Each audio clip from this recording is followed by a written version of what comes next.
Hello, everybody. Good morning or afternoon, depending on what time it is over there. Welcome to my talk. My name is Dr. Emilia King, and I am the executive director and co-founder of a Toronto-based production company called Pink Moon Studio. And we create all sorts of stuff, including podcasts and films and commercials. And I'm also an assistant professor at Ontario Tech University. So, my talk is called Beyond Lip Service Design Thinking for More Inclusive Storytelling. And in this presentation, I'm going to be sharing with you some preliminary work and ideas on my exploration of this topic as I reflect on over 5 years of storytelling experimentation at my previous university, which was Toronto Metropolitan University, where I led the Transmedia Zone, a media innovation incubator that I was the director of. And I'm going to be exploring ingredients for a new storytelling tool that might help creators intentionally achieve truly inclusive storytelling by applying tools that are very common in the entrepreneurial community. Okay, so let's get started. Alrighty, while it's true that the rise of participatory culture, as Jenkins calls it, through Web 2.0 has allowed audiences to have more control and input into the content they consume than ever before, the underrepresentation and misrepresentation of traditionally marginalized groups, including women, people of color, the LGBTQ community, those with disabilities, and the indigenous, continues, right? It continues both on and off the screen across mainstream media. And so the pandemic really has exposed glaring inequities in our social structures across racial, gender, class, and sexual lines, as well as at their intersections. I mean, certainly in the West, these problems, privileging the stories and experiences of some while erasing the stories and experiences of others, um, has been perpetuated by the media system. So this notion, that we need better and more representation is now really an uncontested fact. Debate, though, over what constitutes true inclusion in storytelling has become a central focus of the creative community, particularly in recent years. So most agree that true inclusion requires moving beyond the lip service of tokenism, plastic or box ticking representation, as it's been called. And media critics, scholars, and audiences alike seem to agree that showing characters on screen from these marginalized groups it's not enough, right? And if no one on the creative team has a meaningful connection to the community being represented or lived experience, there's a danger there in perpetuating harmful stereotypes through the appropriation of other stories for profit. For example, poverty porn, right? Where we exploit the stories of people who are financially disadvantaged for profit. And that's just one tiny little example, right? So here's a really important quote. In light of the national conversation around systemic racism, it is well past time for entertainment media creators to think beyond on screen numerical representation as a marker of inclusivity and diversity. There's that urgency, right? To move away from that numerical quota based box ticking type of representation.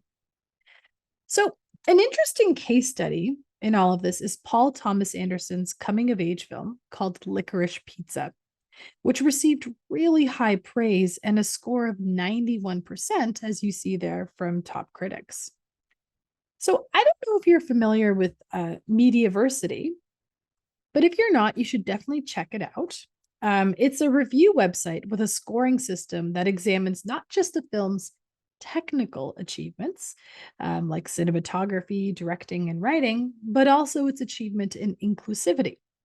A score that takes into account intersectionality, numerical representation, diversity on and off screen, and importantly, the portrayal itself. How is that person being shown? Is it fair? Is it balanced? Is it accurate? And it deducts points for stereotypical representations and adds points for meaningful representations of characters over a certain age, for example, to tackle ageism, or ability, right, to tackle ableism. And Mediaversity system is held in very high regard. So UCLA Center for Scholars and Storytellers, also very highly regarded, gives this scoring system a name, referring to it as a film's authentically inclusive storytelling rating, or its AIR rating, using the Mediaversity scores as the foundation for its own reports. Okay, so back to Licorice Pizza. When you dig deeper, the film's limitations become clear. Although Licorice Pizza is writer-director Paul Thomas Anderson's first film with a female lead, according to its AIR rating through Mediaversity, the movie, quote, still very much centers the male gaze, and its depiction of its female lead diminishes her agency and personal growth in the story.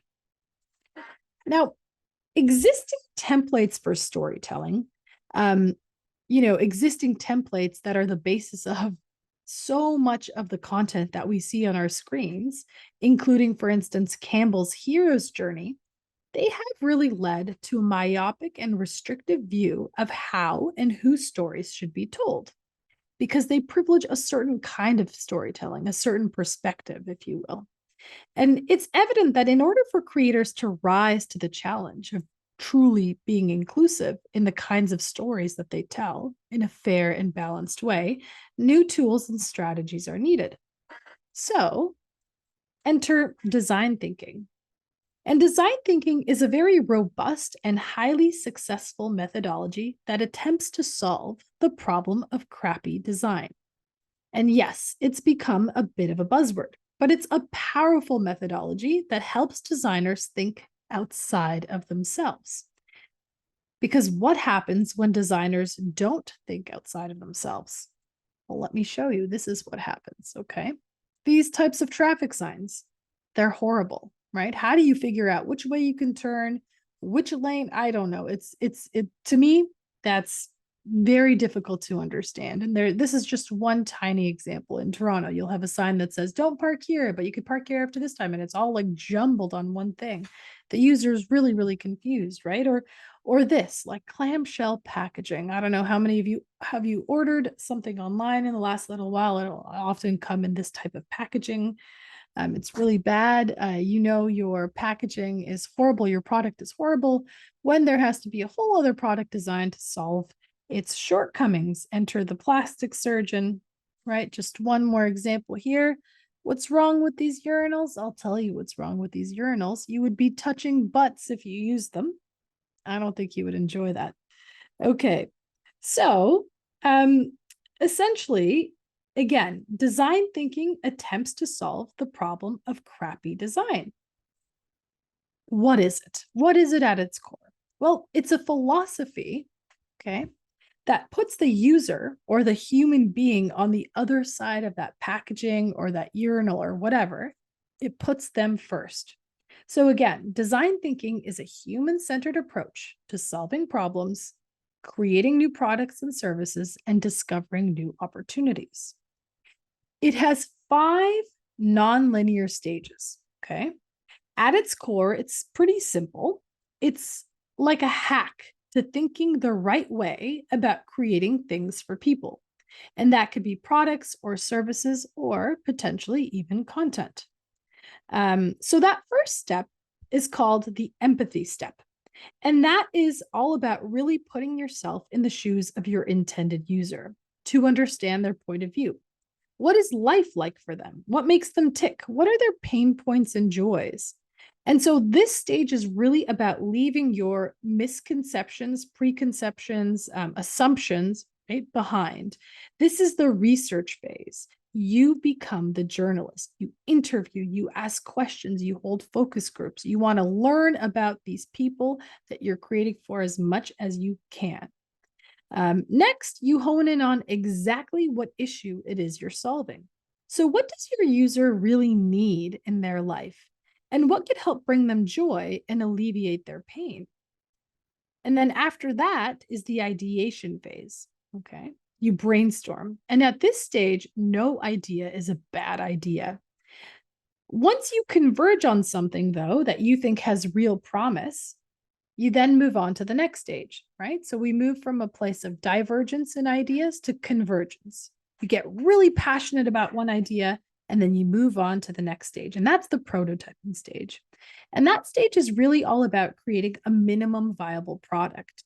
And that is the most affordable way to sort of get your idea across. And remember, design thinking is really about being effective by being efficient and reducing your sunk costs. Okay, so you make your prototype, your minimum viable product, and then you test and you take that prototype and you test the heck out of it on the people you're building it for, and you get feedback, and then you prototype and test it again until you feel confident about moving forward to the next phase, which would be actually making the product. But this whole methodology is really about accelerating the process of experimentation and validation, failing fast and pivoting, and not ending up with a big failure, right? So here's actually a really powerful example of design thinking at work. I'm going to tell you this story, okay? There was this designer at General Electric. Many of you are probably familiar with the company General Electric, GE. And his name was Doug Dietz. And Doug's main job was to design medical scanning equipment. So one day, Doug was visiting one of his clients at a hospital, and he had an aha moment. So as he was there waiting for his client in the waiting room, he saw a user he never considered, a 4-year-old little boy. He was crying in his father's arms. He had just gotten scanned and he was terrified. So Doug knew the experience of going through these scanners, isn't even fun for adults. The cold equipment, the isolation, the loud noises, the need to kind of stay still, right, and not move. But now imagine that experience for a 4-year-old child who has no idea why they have to go through this process in the first place. So at that moment, Doug realized something. His company didn't have the money to sort of redesign the scanner, but he realized he could redesign the process and the experience. So he dove into that design thinking approach headfirst. He talked to kids and their doctors, and eventually he came up with this. This is the Adventure series. And so not only did he make the scanner not scary, he made it enjoyable. And patient satisfaction went up 90%. Anxiety went down, and some kids even asked to do it again. And importantly, the need to rescan went down, meaning that more kids can get the life-saving scans they need faster. So now I want you to think about, what if storytellers thought more along the lines of design thinkers, right? And thought through the approach of human-centered design. We might avoid those problematic representations we talked about, and also some box office flops. And it's interesting because some storytellers already do apply design thinking principles. And even though they might not see it in those terms, YouTubers, online creators are actually the best design thinkers because they literally make content for their audiences, who they view as communities. They constantly ask for feedback, they iterate, and they get right back at it again. And the thing is, although design thinkers have long embraced storytelling as a core tool in their process, using it to derive insights, for example, build empathy and understand underlying problems, the formal application of design thinking to storytelling is still very much in its infancy. So what if we use design thinking to solve the problem of crappy storytelling and crappy representation, using the attainment of a high AIR score, right, like from Mediaversity, as our ultimate goal? So this is what I'm examining in my latest research, the virtues and limitations of applying such an approach, the design thinking and human-centered approach, to storytelling. So what would be the analogs for each design thinking phase? And how do we leave room for an organic process while providing enough structure to help creators overcome their own limitations with respect to inclusive storytelling? So I look forward to speaking to you again in the future and sharing some of my latest insights on this topic. And I thank you very, very much. I hope you have a very productive conference, a lot of great discussions, hopefully some great food and some great coffee and maybe some wine. All right. Good night. I mean, good night for me. Good morning for you. Enjoy.